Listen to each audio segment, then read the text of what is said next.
Budi Ari disebut dapat 50% komisi amankan situs judol.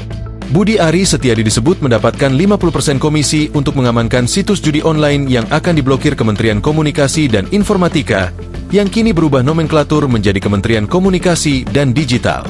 Saat itu, Budi Ari masih menjabat Menteri Kominfo pada 2023 hingga 2024.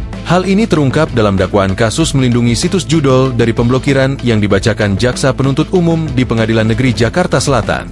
Terdakwa kasus ini yakni Zulkarnaen Apriliantoni yang merupakan teman Budi Ari, pegawai Kemenkominfo Adi Kismanto, Direktur Utama PT Jelas Tanda Tangan bersama Alwin Jabarti Kimas, dan Muhrijan alias Agus yang mengaku utusan Direktur Kemenkominfo. Awalnya, Adi dan Muhrijan membahas berapa porsi dari komisi yang didapatkan Zulkarnaen untuk melindungi situs judol agar tak diblokir. Terdakwa Muhrijan menawarkan bagian sebesar 3 juta rupiah per website judi online. Bunyi dakwaan yang dibacakan jaksa dikutip pada Minggu, 18 Mei 2025.